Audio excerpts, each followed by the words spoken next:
नारा बदल लिया इस हुकूमत ने, वोट को इज्जत दो से उन्होंने कहा जी हमने किया था, हम करेंगे, करके दिखाएंगे। बजट पेश होता है तो कॉपियां फाड़ी जाती हैं, एक दूसरे के ऊपर मारी जा रही होती हैं। इस हद तक तो तब्दीली आई है और इस तब्दीली का क्रेडिट आप शहबाज शरीफ साहब को देंगे। कौम को मुबारक हो कि पहला न्यूट्रल बजट पेश हुआ। आपने जब लोगों में गया आपने क्या देखा है, ज्यादातर लोग क्या कह रहे थे? आप इमरान खान की हुकूमत को गिराकर अगर लोगों को मुतमईन कर सकते और अगर आपके पास कोई बहुत जबरदस्त प्लान होता, कोई बहुत ब्रेक थ्रू कर लेते आप।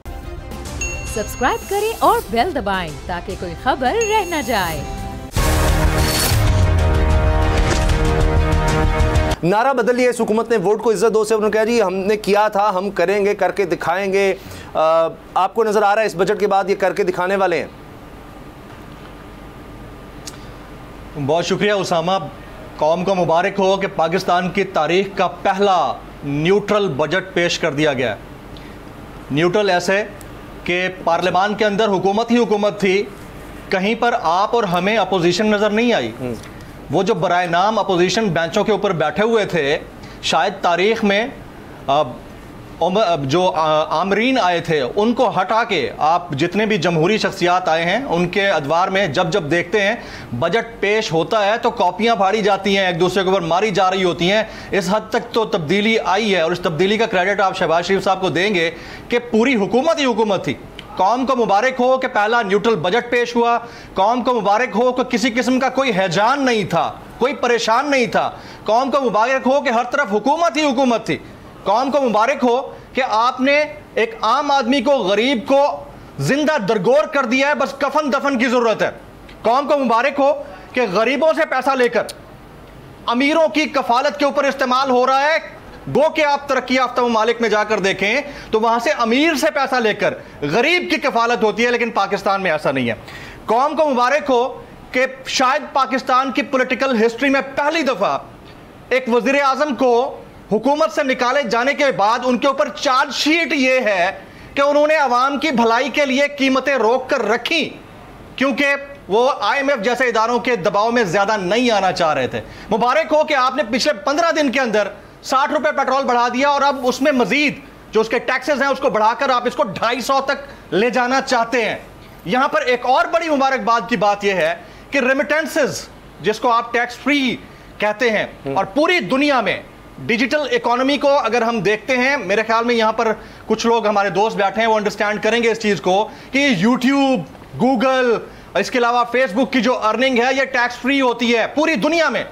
लेकिन हमारे यहां अब डिजिटल अर्निंग को भी उस अम्ब्रेला के नीचे लाया जा रहा है ताकि वहां पर भी आप माल मारें, क्योंकि वहां पर किसी बड़े थंब ने बैठ के पैसा नहीं कमाना है, एक आम यूट्यूबर ने, गरीब ने बैठ के पैसा कमाना है।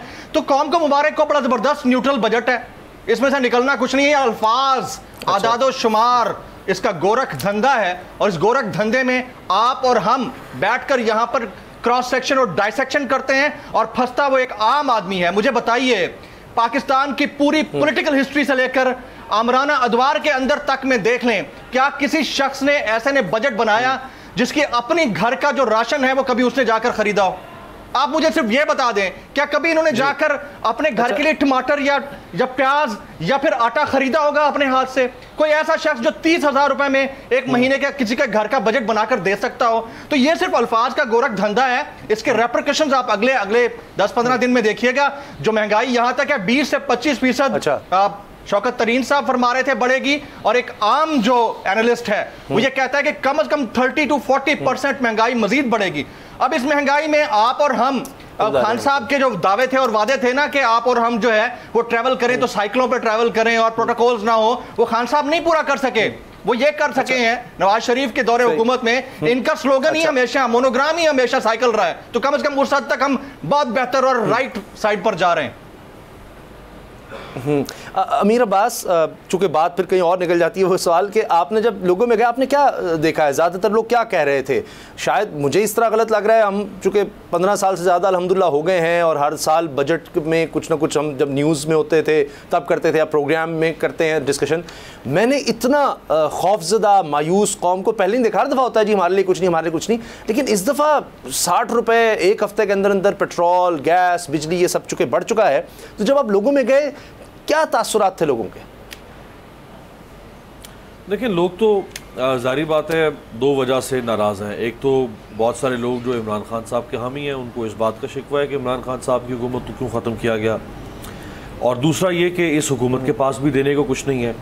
आप इमरान खान की हुकूमत को गिरा कर अगर लोगों को मुतमईन कर सकते, और अगर आपके पास को बहुत ज़बरदस्त प्लान होता, को बहुत ब्रेक थ्रू कर लेते आप मुल्क की हालात में, तो शायद लोग इस बात को फरामोश कर देते कि इमरान खान की हुकूमत को गिराया गया, भले वो साजिश से गिराया या जैसे भी गिराया। लेकिन एक तो हुकूमत गिराई, दूसरा आपके पास देने को कुछ नहीं है, तो ये काम तो दो आदशा हो गया। लिहाजा एक बड़े पैमाने पे रिजेंटमेंट मौजूद है लोगों के अंदर, और मेरा नहीं ख्याल कि आप आज भी अगर इलेक्शन मुल्क में करवाएं तो आपको नतीजा बता देगा कि लोग किस तरह इस हुकूमत से मुतनफ़िर हैं। अभी तक ये हुकूमत लोगों के दिल में घर करने के काबिल नहीं हो पा रही है। शुरू में दो तीन काम शहबाज शरीफ साहब ने करने की कोशिश की, लेकिन वो जो उनका तासुर था एक अच्छे एडमिनिस्ट्रेटर वाला, वो तासुर भी उनका अब आहिस्ता आहिस्ता, या मैं तासुर से ज़्यादा अगर भरम का लफ्ज़ इस्तेमाल करूँ तो जो उनका भरम बना हुआ था कि बहुत ज़बरदस्त एडमिनिस्ट्रेटर हैं, वो भरम भी उनका टूट रहा है। वो जो उनकी फुर्तियाँ थी, उनकी तेज़ी थी, वो तेज़ी और फुर्तियाँ भी बहुत सारे मामलात में नज़र नहीं आ रही हैं। एक तरफ वो कहते हैं कि हम किफ़ायत शारी करेंगे, बिल्कुल ठीक है, बहुत अच्छी बात है। दूसरी तरफ वो अगले ही दिन 4 नए वज़ीर अपनी काबीना में शामिल कर लेते हैं, और जिनकी कोई ज़रूरत नहीं होती। आपको काबीना, ठीक है, पूरी दुनिया में 25 से 30, यानी आइडियली 25 से 30 लोगों की काबीना होती है मैक्सिमम, लेकिन यहाँ पे इमरान खान साहब की काबीना भी बहुत बड़ी थी, उससे पहले नवाज शरीफ की काबीना बहुत बड़ी थी, अब फिर इन्होंने बहुत बड़ी काबीना, क्योंकि इनकी मखलूत हुकूमत है, इन्होंने सबको नवाजना है, सबको अपने साथ मिलाना है, लिहाजा इन्होंने भी अपनी काबीना को बड़ा करना शुरू कर दिया। तो एक तरफ किफ़ायत शारी, दूसरी तरफ ये रवैये। फिर आप 5 दफ़ा गैर मुल्की दौरे पर चले गए, यानी अभी कल शहबाज शरीफ को हल्फ उठाए 2 माह मुकम्मल हो गए, कल अभी 1.5 माह हुआ था, आपने 5 दौरे कर दिए, और उसमें आप बड़े बड़े वफ्द के साथ लेकर गए। तो कोई ऐसा काम ये हुकूमत करने में अभी तक कामयाब नहीं हो सकी है कि ये लोगों को मुतासिर कर सके। सही। अच्छा, ज़ीशान मर्चेंट साहब, टैक्स की अगर हम बात करें तो आप क्या देख रहे हैं, क्योंकि आप टैक्स एक्सपर्ट हैं, पिछली हुकूमत की कारकर्दगी ख़ासतौर पर आखिरी साल, और अब जो बजट आया हम तो उससे कंपेयर करेंगे, आपको कौन बेहतर नज़र आ रहा है? देखिए, इसमें तो कोई दो राय नहीं है कि पीटीआई की जो गवर्नमेंट है उसने रिकॉर्ड टैक्स पाकिस्तान का कलेक्ट किया है, जो हिस्टोरिकली आज तक कभी कलेक्ट नहीं हुआ। और आपको मैं ये एग्ज़ाम्पल दे सकता हूँ कि जब इमरान खान साहब ने जब वो अपने इस टेन्योर का आगाज़ किया था, उन्होंने आवाम से एक अपील की थी कि प्लीज़ आप लोग टैक्स फाइलर्स बने, तो मेरे पास दुबई से, लंदन से बहुत सारे उन लोगों के कॉल्स आए थे कि जी आप हमें फाइलर बना दें, हमें टैक्स रिटर्न फाइल करना है। तो ये क्रेडिबिलिटी थी इमरान खान साहब की कि जिसके बेसिस पे लोगों को, जिनको मैं उनको समझाता था कि जी आपकी पाकिस्तान में कोई इनकम नहीं है, आपको रिटर्न फाइल करने की पाकिस्तान में ज़रूरत नहीं, चूँकि आप नॉन रेसिडेंट हैं पाकिस्तान के लिए। तो लेकिन उनका ज़िद यही होती थी कि नहीं, आप हमें फाइलर बना दें, हमें इमरान खान का सपोर्ट करना है, हमें इस गवर्नमेंट का साथ देना है। तो ये क्रेडिबिलिटी थी उस वक्त की कि जिसकी वजह से ये टैक्स फाइलर्स भी बढ़े। और फिर आपने ये देखा कि पिछले 2 सालों में हिस्टोरिक टैक्स कलेक्शंस हुई हैं, यानी 6.1 ट्रिलियन का जो टारगेट सेट किया था, रिवाइज टारगेट, ये एक अचीव हो जाना या इसके करीब पहुंच जाना, ये एक बहुत बड़ी बात है। अब आ जाइए इस साल पे कि अब क्या आने वाले साल में ये चीज़ उसी तरीके से अचीव हो सकती है या नहीं हो सकती।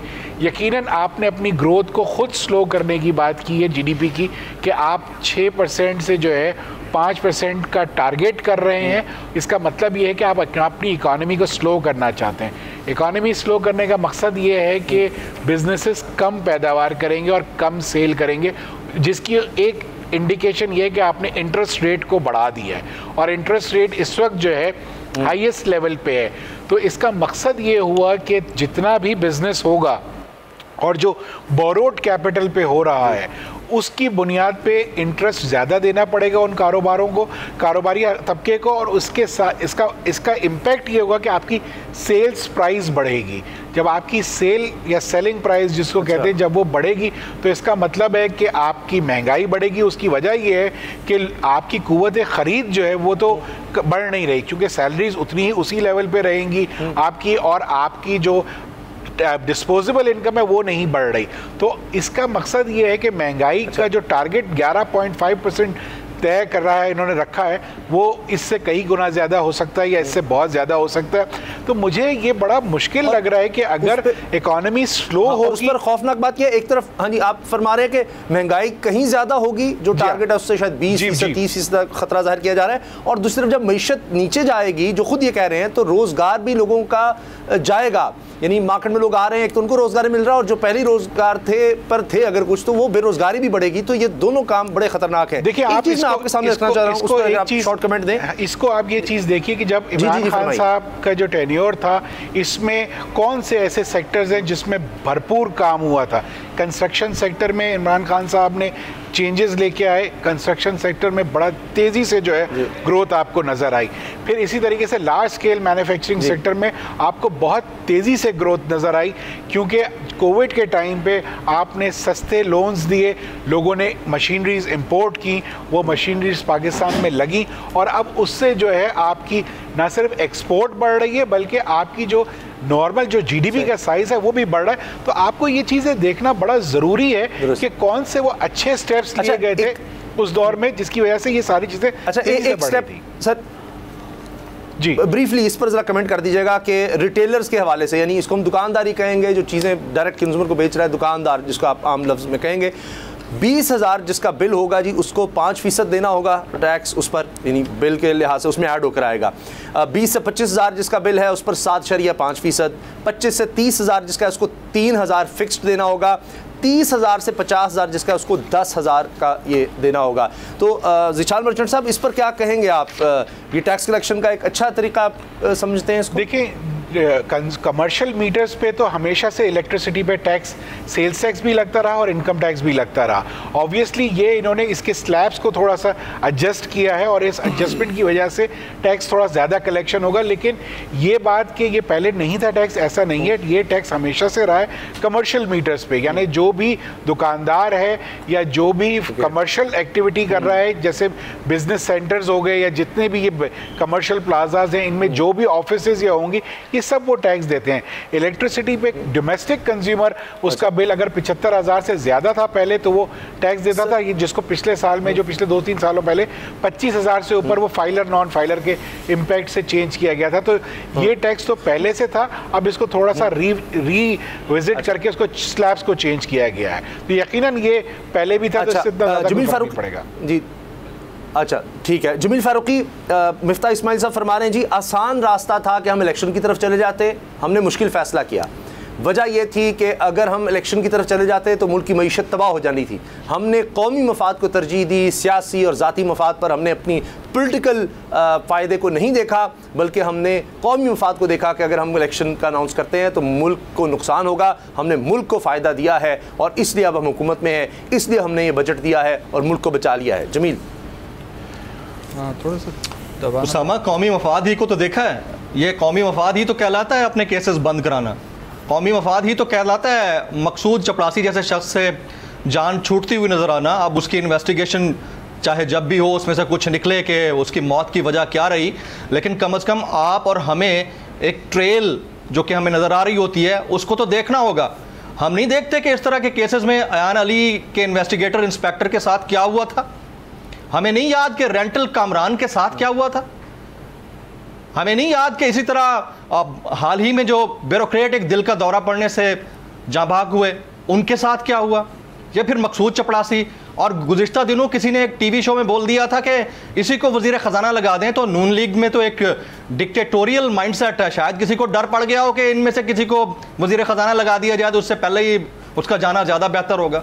तो क्या आप और हम नहीं समझते कि इनके कौमी मफादात क्या होते हैं? इनके कौमी मफादात इन्वर्टेड कॉमास में होते हैं। ये जब भी गवर्नमेंट में आते हैं, इर्रिस्पेक्टिव ऑफ एनीवन, खान साहब हो गए, ये हो गए, पीपल्स पार्टी के लोग हो गए, जैसे ही हुकूमत में आते हैं इनके जाती मफादात कौमी मफादात में टर्न हो जाते हैं। आप और हमने अपनी निगाहों से देखा है। अब इनका ये कौन सा कौमी मफाद है कि आप 54 लोग 54 हाई ऑफिशियल्स का कॉन्वॉय लेकर टर्की चले गए? ये कौन सा ऐसा मुल्क है कि जिसके टैक्स पेयर के ऊपर इतने हाई प्रोफाइल खर्चे आप करते रहे टर्की में जाकर? आप कि कौन सा ऐसा मुल्क है जिसकी 10 रुकनी काबीना बशमूल मुल्क का वजीर आजम लंदन चले जाते हैं, 5-6 दिन वहां गुजार कर आ जाते हैं, और वहां पर डिक्टेशन किससे ली जाती है? जो कॉन्विक्ट हैं और लंदन भागे हुए हैं। वो कौन सा ऐसा मुल्क है जहां पर 70 लोग सऊदिया चले जाते हैं? सऊदिया 70 लोग, और 70 लोग सऊदिया जाकर वहां पर आराइश, आराम और पता नहीं किस किस तरह से रहते हैं, और उनको वहां से क्या क्या गिफ्ट्स नहीं मिलते। अच्छा। जो कि आज तक नहीं पता कि किसको कौन सी मेरी भी बात मुझे कंप्लीट करने दी गया उसामा, बड़ी इंपॉर्टेंट बात कर रहा हूं। वो कौन सा मुल्क है? ये कोई रवांडा नहीं है, दिस इज पाकिस्तान। अच्छा। आप टर्की जाने के लिए इश्तिहार लगाते हैं कि मौसूफ टर्की जा रहे हैं और वहां से कोई बहुत बड़ी चीज लेकर आएंगे, और अंदाजा है कि 135 अरब रुपए से ज्यादा के आप इश्तिहारात लगा देते हैं। आपके पास ईंधन लेने के पैसे नहीं है कि बिजली पूरी मिल सके, लेकिन आप पब्लिक के टैक्स के ऊपर अपने पूरे खानदान को, दोस्तों को, उसमें हमजा शहबाज, सलमान शहबाज का क्या काम था उसमें बैठने का? उसमें बाकी खानदान के बैठने का क्या काम था? ये तो हकायक है बड़े कॉन्वॉयज के अंदर टर्की और सऊदिया में। मोहसिन साहब, इमरान खान साहब के दौर में कहा गया जी कंस्ट्रक्शन सेक्टर को बड़ी मराद दी गई। इमरान खान साहब कहा जी एमनेस्टी हम दे रहे हैं। उस वक्त भी हुआ कि जी इससे कोई फ़ायदा नहीं है, जॉब क्रिएशन तो होगी लेकिन क्या हासिल होगा, एक्सपोर्ट तो नहीं हमारी बढ़ रही होगी, बाहर से फिर हम चीज़ें खरीद रहे होंगे, ये उस वक्त बहुत ज़्यादा कहा गया। लेकिन इमरान खान कहते थे जी रोज़गार रोज़गार रोज़गार। अब हम देख रहे हैं कि 16% जो हाल ही में मैंने देखा है कि जी सीमेंट की खपत कम हो गई है। अब ये हुकूमत क्या आप देख रहे हैं कि किस तरह की सोच और किस तरह के इक़दाम के साथ जा रही है? क्या कंस्ट्रक्शन सेक्टर में अब भी रोज़गार रहेगा या आप डिप देख रहे हैं इसमें? मेरा ख्याल है कि इस बजट में कोई भी ऐसी पॉलिसीज़ नहीं की गई कि कंस्ट्रक्शन जो बिज़नेस है उसको उस तरफ कोई तवज्जो दी गई हो या कोई ऐसी पॉलिसीज़ बनाई गई हो।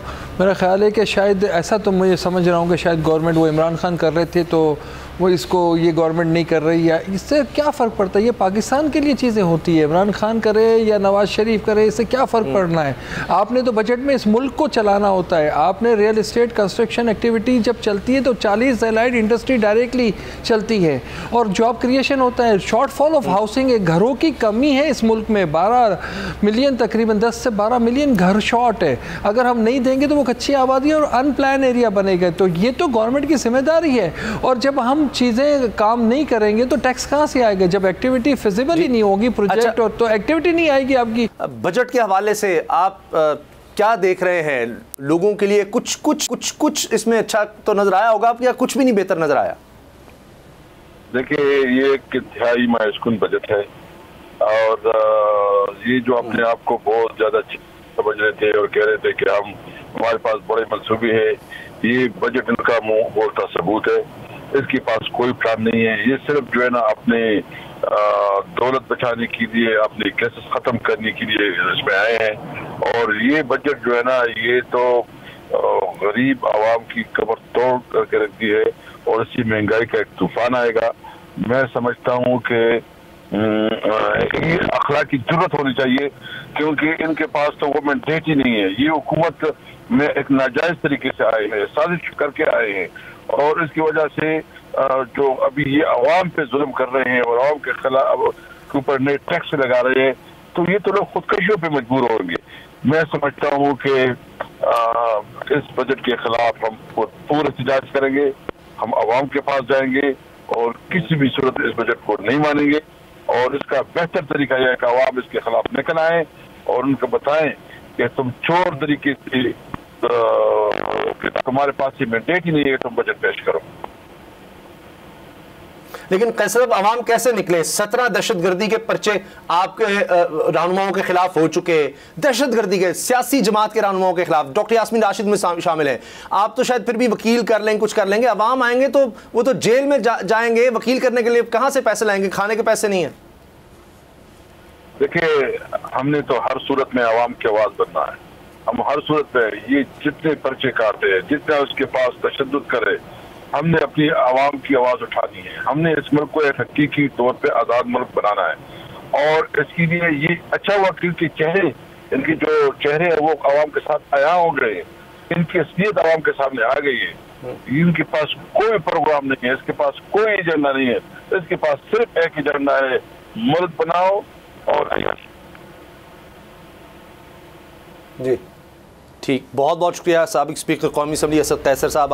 मोहसिन शिखानी साहब, आप बात मुकम्मल कीजिएगा। मेरा सवाल का मकसद ये था कि चलें, सबको मुल्क के लिए काम करना चाहिए, ये हुकूमत है, पिछली हुकूमत है, हम तो खुश होंगे कि मुल्क के लिए कोई भी काम करे, इसीलिए हुकूमत होती है, आगे का सोचे। मगर आपको भी नज़र क्या आ रहा है अगर आप देखें इमरान खान साहब के दौर में, और अब तो बजट भी आ गया, 2 महीने उन्होंने गुजर लिए, समत की चले हम बात कर लेते हैं। ज़ाहिर है कि 2 महीने में जज नहीं हमें करना चाहिए, लेकिन इनके पास है भी तो ज़्यादा से ज़्यादा कोई 1.5 साल, तो बजट से डायरेक्शन तो नज़र आनी चाहिए। क्या देख रहे हैं आप?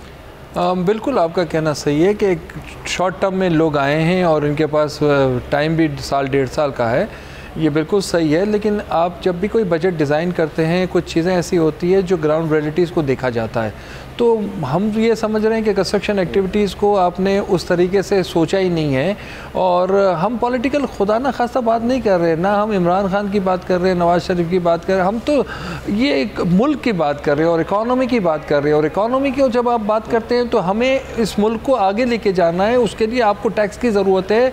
हम कहते हैं कि टैक्स होना चाहिए, और कम अज़ कम जितना ज़्यादा कारोबार होगा उतना टैक्स होगा, जितनी इकॉनमी ज़्यादा मूव करेगी उतना ज़्यादा टैक्स मिलेगा। अगर कारोबार बंद कर देंगे तो कैसे होगा?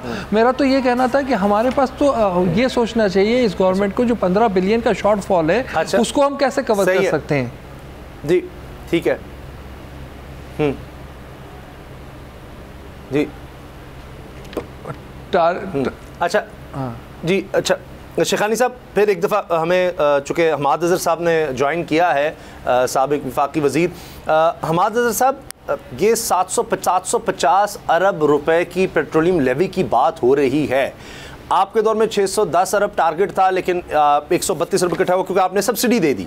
तो ये 750 अगर इन्होंने पेट्रोलियम लेवी लगा दी तो बात कहाँ तक जाएगी? देखें, ये एक तो इन्होंने, हमने जो पेट्रोलियम लेवी थी वो इसलिए हमने लेवी नहीं की, हालांकि हमने 650 अरब का टारगेट रखा था अपने बजट में, क्योंकि उस वक्त आलमी मंडी में पेट्रोलियम की प्राइसेस की कीमतें कम थीं। लेकिन जब वो बढ़ी तो हम पेट्रोलियम लेवी खत्म करते गए, लेकिन हमने वो कीमत का बढ़ाव पास ऑन नहीं किया लोगों पे, और उसके खत्म होने के बाद भी कीमतें बढ़ती चली गई तो हमने सब्सिडी देना शुरू कर दी। अब इन्होंने सब्सिडी विड्रॉ कर ली है और ऊपर से ये कह रहे हैं कि पिछले साल से भी ज्यादा लगेगा, तो इसका मतलब है कि ये 30 से 40 रुपए लीटर मजीद बढ़ाएंगे पेट्रोल की और डीजल की कीमत, अगर इन्होंने अपना हदफ हासिल करना है। लेकिन इसके साथ साथ मैं आपको ये भी बताता चलूं कि इस बजट के अंदर जितने आदाद शुमार हैं उनका हकीकत से कोई ताल्लुक नहीं है। जैसे महंगाई की शरह जो है वो 11.8% इन्होंने टारगेट की, मौजूदा वो 13.2% पे है और अगले माह से वो 20% पे चली जाएगी। इसी तरह ग्रोथ का टारगेट इन्होंने जो 5% के करीब रखा है वो भी 2 से 3% रहेगा। तो ये सिर्फ एक अफसाना था, ये जरूरत नहीं, ये एक सिर्फ अफसाना था। जिस तरह बाकी हर चीज में ये झूठ बोलते हैं, तो तमाम इनके आदाद शुमार और तमाम चीजें इस बजट के अंदर।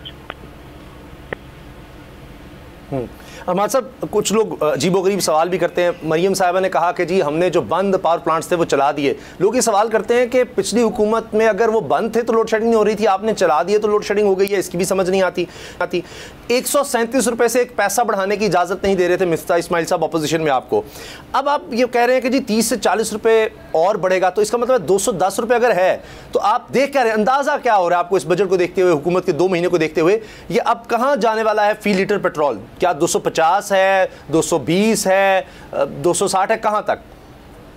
देखिए, अगर तो इन्होंने अपना हदफ हासिल करना है पीडीएल का जो इन्होंने बजट में लिखा है, तो इन्हें 250-260 रुपए लीटर करना पड़ेगा।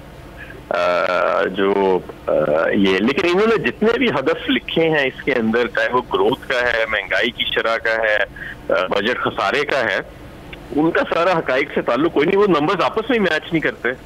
वो नंबर्स जो है वो किसी आप माशी माहिर से पूछें तो वो तो नंबर्स जो है वो आपके कैलकुलेटर में बैठते नहीं है। वो ये सारा का सारा जो है ये एक फसाद सा, गैर संजीदा सा इन्होंने बजट पेश कर दिया है, और कोई सिमत नहीं है मईशत की जो इस बजट से नजर आ रही है। वो वही अवामी कैफियत जो है वो बरकरार रहेगी। मईशत आपकी क्राइसिस में है, बजट जो था इतना गैर संजीदा ऊपर से इन्होंने दे दिया, समझ से बाहर है। अच्छा, सियासी तौर पर तो हमाद साहब आपको बहुत फ़ायदा हो रहा है, जो इल्ज़ाम आप पर लगाते थे ना सिर्फ वो धुल रहे हैं, इनकी स्पीड कह ले, इनके दावे, वो सब 2 महीने में फारिग हो गए। अब वो एक बयानिया बना रहे हैं कि जी ये मुश्किल फ़ैसले थे, हमने लिए, आसान हल था कि हम इलेक्शन में चले जाते, लेकिन हमने वो नहीं किया क्योंकि उससे मुल्क की मईशत तबाह हो जाती। तो इसका मतलब अब ये इलेक्शन में तो नहीं जा रहे। देखिए, अगर कोई शख्स अपनी टांगें खुद ही काट के फिर कहे कि जी अब इस पर मरहम पट्टी करने की जरूरत है, तो उसमें किसी दूसरे शख्स का तो कसूर नहीं है। ये जो इस वक्त मईशत के अंदर एक क्राइसिस है, ये सब जानते हैं कि पिछले 60 दिन के अंदर पैदा हुआ है। हमारे दौर में तो इसका दूर दूर तक कोई निशान नहीं था। हम 6% माशी तरक्की का सफर तय कर रहे थे, फॉरेन एक्सचेंज के रिजर्व $16 अरब थे, IMF का प्रोग्राम चल रहा था, और 10% के हिसाब से आपकी लार्ज स्केल यानी कि जो बड़े पैमाने की सनत है वो बढ़ रही थी, ऑप्शन आया हुआ था। तो हम तो अगले साल 8% का टारगेट देख रहे थे, और कोई ऐसा माशी बुरा नहीं था। ये पैदा इन्होंने ही किया है, ना लोड शेडिंग थी, ये पैदा इन्होंने ही किया है। और अब खुद ही पैदा करने के, क्योंकि भाव में रखा इतनी देर, तो खुद ही अब इनसे काबू नहीं आ रहा, क्योंकि ये टीम बेसिकली जो है वो इतनी अहल नहीं है। टीवी शो के अंदर बड़ी बड़ी बातें करना और बड़े बड़े दावे करना वो और बात है, और हुक्मरानी करना किसी मुल्क की और उसकी पॉलिसीज बनाना वो एक फर्क चीज है। हमारे साथ चूंकि ट्रांसमिशन में टैक्स एक्सपर्ट ज़ीशान मर्चेंट साहब भी हैं, उन्होंने कहा बजट तो रोज़ आ रहा है, बजट पहले तो आ चुका, बल्कि गैस में 45% इजाफा, वो अब उसका इम्पैक्ट अभी आना है। बिजली में तकरीबन 8-9 रुपये 25 रुपये यूनिट पर चलेगी बिजली। अभी अगर पेट्रोल महंगा होता है तो और बिजली महंगी होगी, ये एक्सपर्ट्स बात कर रहे हैं। और पेट्रोल पहले महंगा हो गया, तो पहले इन्होंने एक मिनी बजट या रोज़ की बुनियाद पर महंगाई करके एक बजट तो अपना दे दिया। अब आप एक्सपोर्ट्स और इम्पोर्ट्स पर इसका इम्पैक्ट क्या देख रहे हैं? ये पहले तो मैं कहूँगा कि ये बिल्कुल ठीक कमेंट है कि इस बजट के आने से पहले जो बड़े फैसले किए गए कि आपका रुपया जो है वो तकरीबन आप समझ लें कि 22 रुपये 55 दिन के अंदर वो डीवैल्यू हो गया, और उसके बाद आपकी बिजली गैस की कीमतें 45% बढ़ाने का ऐलान हो गया, फ्यूल और यानी डीजल और पेट्रोल 60 रुपये लीटर बढ़ गया, शरह सूद आपकी जो है वो 12 साल की बुलंद सतह पे चली गई। तो जाहिर है कि ये बजट तो उसके सामने, मतलब बजट से पहले बम गिरा दिए और मईशत जो है उसको एक झटका दे दिया, और बजट जो है ये एक आप समझ लें कि अफसाना सा इन्होंने कर दिया। मेरे ख्याल में मईशत आपकी मजीद क्राइसिस में चली जाएगी ऐसे गैर संजीदा बजट के बाद। तो एक्सपोर्ट्स कैसे बढ़ेंगी? और इंपोर्ट्स ये कह रहे हैं शायद 70 बिलियन पर ले आएंगे, कोई इंपोर्ट्स में भी कोई बहुत बड़ी कमी नहीं हो रही। मई में पिछले साल के मुकाबले में उनमें कमी आना शुरू हो गई है। हमारे जो पिछला 1 साल था तहरीक इंसाफ का, उसमें $8.5 अरब की एक्सपोर्ट बढ़ी है एक साल से भी कम अरसे के अंदर। लेकिन मई के अंदर वो मोमेंटम हमें टूटता नजर आ रहा है, और ये सिर्फ एक्सपोर्ट्स में ही हमें टूटता नजर नहीं आ रहा, ये हमें लोकल इंडस्ट्री में भी टूटता नजर आ रहा है। आपकी सीमेंट सेल्स जो है वो नेगेटिव में चली गई हैं, और बाकी तमाम जो आपकी एसेंशियल इंडस्ट्रीज हैं वो नेगेटिव में चली गई। जाहिर है मईशत को एक झटका तो लगा है ना, पिछले 2 माह के अंदर मोमेंटम था वो खत्म हो गया है, और अब एक शदीद क्राइसिस के अंदर मईशत चली गई है। आप किसी इन्वेस्टर से बात कर लें, वो आपको यही बताएगा कि उसने अपनी इन्वेस्टमेंट्स जो है उनको होल्ड कर लिया है। हर इन्वेस्टर जो है वो वेट एंड सी की पॉलिसी पे है। यहाँ तक कि गाड़ियां बेचने वालों ने गाड़ियों की कीमत तयन नहीं वो कर सकते कि इतनी अनसर्टेनिटी हो चुकी है, उन्होंने गाड़ियां बुक सेल करनी बंद कर दी हैं। तो ये इस हद तक जब मामला ऐसे हम की तरफ चले जाते हैं मईशत के अंदर, तो फिर मामला बेहतर तो नहीं होते। मामला जो है वो, और मैं आपको बताऊं इसमें सियासी फायदे नुकसान की बात नहीं है। हम वो लोग हैं जिनका सारा कुछ यहाँ पे है, हमारी तो कोई बाहर साइकिल, और जिन लोगों का बाहर सब कुछ है, जायदादें हैं, अरबों डॉलर हैं, वो इस मुल्क के साथ खिलवाड़ कर रहे हैं, कभी रिजीम चेंज करते हैं, कभी कुछ करते हैं। तो ऑल्दो सियासी फायदा अपनी जगह, लेकिन जो इस मईशत को नुकसान पहुंच रहा है ये इवेंचुअली हमें और हमारे बच्चों का मुस्तकबिल दाव पे है। इन लोगों ने तो बाहर चले जाना है वापस, इनके फायदे बाहर चले जाना है वापस। हमारे साथ बतौर साफ़ी हमारा काम है कोई भी हुकूमत हो उनसे सवाल करना। मैं ये नहीं कि जी आपकी हुकूमत ही अच्छी है या नून लीग की, मैं आपको एक फैक्ट बता रहा हूँ कि आज मेरी एक साहब से बात हुई जो चावल काश्त करते हैं। वो कहते हैं अब सिर्फ हम घर के लिए चावल काश्त करेंगे क्योंकि अब बिल देने के हम काबिल नहीं रहेंगे, डीजल महंगा हो गया, ये नहीं हो सकता, सिर्फ घर के लिए उन्होंने काश्त किया। तो हमारी तो एक्सपोर्ट चावल की थी, कुछ तो हम उधर से कमाते थे, इसका मतलब है चावल भी महंगा होगा। मैं सिर्फ एक एग्जाम्पल दे रहा हूँ। तो एक्सपोर्ट भी गई और यहाँ पर भी फिर चावल महंगा हो जाएगा। जबकि मिफ्ता इस्माइल साहब कहते हैं कि 3 माह तक रिलीफ आना शुरू हो जाएगा। ये हमने मुश्किल फैसले जो लेने थे ले लिए, अब रिलीफ आएगा। तो देर तो नहीं हो जाएगी रिलीफ आने में? 3 महीने में ऐसा कौन सा आसमान से मनोसलवा उतरना है कि रिलीफ आना शुरू हो जाएगा? 3 महीने बाद तो हालात और मुझे खराब नजर आ रहे हैं। जितना ये मईशत को ब्रेक्स लगा रहे हैं, आपकी माशी तरक्की की रफ्तार, अभी तो मईशत की रफ्तार जो है वो हम 6% पे छोड़ के गए हैं। जब ये 2-3% पे आ जाएगी तो जो बेरोजगारी का और महंगाई का सैलाब 2-3 महीने बाद आना है वो आज से कहीं ज्यादा है। तो ये मिफ्ता साहब पता नहीं कौन सी दुनिया में रह रहे हैं, ये इनके बस का काम नहीं मुझे लगता। ये कोई 3 महीने बाद मनोसलवा आसमान से नहीं उतरना कि रिलीफ आ जाएगा। ये तो सख्त से सख्त होते नजर आ रही है। 20 से 30% तक महंगाई की शरह भी 2-3 माह के अंदर होती नजर आ रही है, जिसका मतलब है कि खुदा ना खास्ता ये पॉलिटिकल इंस्टेबिलिटी जो है, अभी तो सियासी जमातें जो है वो अपने वर्करों को संभाल के बैठी हैं, पुरअमन मार्चेस कर रही हैं। बाद में अवाम को कौन संभालेगा अगर 20-30% महंगाई की शरह चली जाती है? लोगों ने तो खुद सड़कों पर निकल आना है। सर, लेकिन सरकारी मुलाजमीन की 15% तनख्वाह में इजाफा, इसके अलावा टैक्स जो है वो अब लाख रुपया जो कमाएगा उस पर होगा, 6 लाख सालाना पर टैक्स नहीं है। 2000 रुपया, वो 40,000 रुपये जो कमा रहा है उसको अब 2000 रुपये हर महीना उसको दे रहे हैं। वो तो रिलीफ इसको गिना रहे हैं।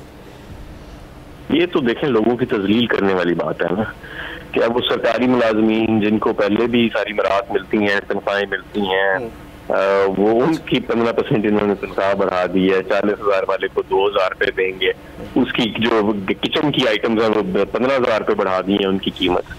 तो ये तो एक कौम के साथ मजाक कर रहे हैं। मैं नहीं समझती। जाहिर है देखें, जो अवाम से आते हैं लोग वो हर वक्त अवाम के रिलीफ का सोचते हैं।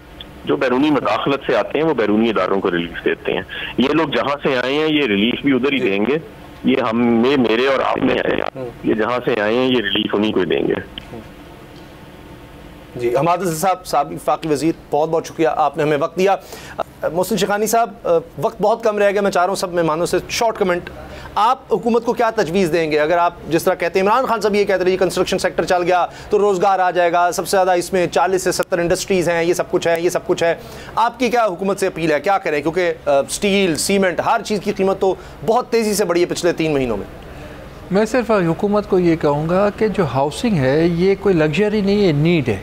तो आपको तो ज़रूरत देनी पड़ेगी और उसके लिए प्लान करना पड़ेगा। तो नीड को किस तरह, और जब तक आप ये नीड पूरी करेंगे तो आपकी इकॉनमी पूरी चलेगी। आपसे कोई टैक्सेशन आप बिल्कुल करें, आप कारोबार को आसान पॉलिसीज़ करें, आप लॉन्ग टर्म फाइनेंसिंग वाले इश्यूज़ को एड्रेस करें। इंटरेस्ट रेट अगर 17% होगा तो कैसे काम होगा इस मुल्क में? आप बताएं, कोई भी फाइनेंसिंग आप कैसे ले सकते हैं? घर वाला कैसे इंस्टॉलमेंट भरेगा वो? तो ये सारी चीज़ों को देखने की ज़रूरत है। घर वो चीज़ है जो पहला घर इंसान की ज़रूरत होती है, उसको सब्सिडाइज़ किया था, वो चीज़ें, वो पॉलिसीज़ चलनी चाहिए। जहाँ पे डिजिटलाइजेशन हम कह रहे थे कि सिस्टम को डिजिटलाइज करते हैं, वो चीज़ें काम हो रहा था, वो काम रुका हुआ है, उन कामों को कर दीजिए। कोई ऐसी पॉलिसीज़ बनाए कि ओवरसीज़ पाकिस्तानी से हम मज़ीद पैसे ला सकते हैं। 8-10 बिलियन आ सकते हैं, वो इन्वेस्टमेंट करते हैं दूसरे मुल्कों में। अगर हम इन्वायरमेंट यहाँ अच्छा देंगे तो ये मुल्क के लिए बेहतर होगा। हमारा डेफिसिट जो शॉर्टफॉल है 15 बिलियन का, उसके लिए हम हमारे साथ बैठ के काम करें। हम कोई अच्छी चीज़ें कहना चाहते हैं, हम ये नहीं कह रहे कि आप हमें कुछ दे दें। तो गवर्नमेंट का ये काम है कि पॉलिसीज़ लॉन्ग टर्म कर दें, और ये 5-5 साल के प्रोजेक्ट होते हैं, ये 2 महीने का प्रोजेक्ट नहीं होता कि ख़त्म हो जाएगा। तो इस हिसाब से डिज़ाइन करें तो मेरा ख्याल है कि ये मुल्क आगे की तरफ जाएगा। इंफ्रास्ट्रक्चर को बेहतर करें हम इसका, अल्लाह करे। अब अमीर अब्बास, आपको क्या नज़र आ रहा है? हुकूमत कहती है, शहबाज शरीफ साहब को मैं चंद कमेंट्स, दिल पर पत्थर रखकर पेट्रोल की कीमतें बढ़ाई, दूसरी दफ़ा भी दिल पर पत्थर रखा। कपड़े बेचने की उन्होंने 2 दफ़ा बात की, गंदम की कीमत नहीं बढ़ने दूंगा, कपड़े बेचूंगा। लेकिन मरीम साहब ने कहा जी ये बड़ा जुल्म हो गया है, कुत्ते और बिल्लियों की इंपोर्टेड खुराक जो है वो बंद की है, उसको खुलवाया उन्होंने। मिफ्ता साहब को उन्होंने कहा, मिफ्ता इस्माइल साहब का कहा बहुत ज़्यादा वायरल हुआ, वो कह रहे थे जी सिर्फ जहाज़ों वालों को फ़र्क पड़ेगा, बाकी आम आदमी जो है ना उस पर इतना नहीं फ़र्क पड़ेगा। हुकूमत ने कहा हमें एहसास है, मुसलसल अब ये कह रहे हैं हमें तकलीफ़ का एहसास, बहुत तकलीफ है, लिहाजा हमने 40% अपने खर्चे कम करने हैं, पेट्रोल जो है उसका कोटा कम कर दिया। मज़ीद क्या कर सकती है हुकूमत? देखिए, हुकूमत एक शॉर्ट टर्म के लिए है, ये इससे ज़्यादा कुछ नहीं कर सकती। असल में तो ये हुकूमत आई किसी और मकसद के लिए थी जो उन्होंने पूरा कर लिया है। अब वो जितना वक्त गुजारेगी, ज़ाहिर बात है उसकी कोशिश होगी कि वो कुछ ना कुछ रिलीफ दे, ताकि अगला इलेक्शन जब भी होगा, भले वो अपने वक्त पर हो, अक्टूबर-नवंबर 2023 में जाके, तो भी इस हुकूमत को लोगों के सामने जब जाना है तो इसे अपनी परफॉर्मेंस के ऊपर, क्योंकि अब अगर इलेक्शन आज से 1-1.5-2 माह के अंदर हो जाए तो फिर इस हुकूमत की परफॉर्मेंस का इतना सवाल नहीं उठेगा उसामा। लेकिन अगर ये हुकूमत आज से 1 साल या 1.5 साल के बाद इलेक्शन में जाती है तो फिर लोग इस हुकूमत से परफॉर्मेंस का सवाल करेंगे, फिर इस हुकूमत को अपनी परफॉर्मेंस बतानी पड़ेगी, और वो इलेक्शन फिर इमरान खान और इस हुकूमत की गवर्नेंस के कंपैरिजन का इलेक्शन होगा। लोग, मीडिया, इंटेलिजेंसिया, NGOs, आपके थिंक टैंक्स वो कंपेयर कर रहे होंगे कि इमरान खान के 3.5 साल और इनके 1.5 साल इसमें क्या फ़र्क है। चूँकि ये हुकूमत एक महदूद वक्त के लिए है, इसलिए कोई बहुत बड़े फैसले नहीं कर सकती है। बड़े फैसलों से मुराद ये कि कोई बहुत बड़ा ब्रेक थ्रू नहीं कर सकती। ये आप लोगों पर छोड़ते हैं, कंपैरिजन करें। बहुत शुक्रिया आपका अमीर अब्बास, जमील फारूकी, ज़ीशान मर्चेंट साहब कि हुकूमत की तवज्जो किन मामलात की तरफ है। कुछ ही देर में चूँकि हेडलाइंस का वक्त हो रहा है और बजट के हवाले से जो भी चीज़ें सामने आएंगी, जो लोगों के कमेंट्स होंगे, वो इंशाल्लाह आपको बोल न्यूज़ पर मिलते रहेंगे। इजाज़त दीजिए, अल्लाह हाफ़िज़।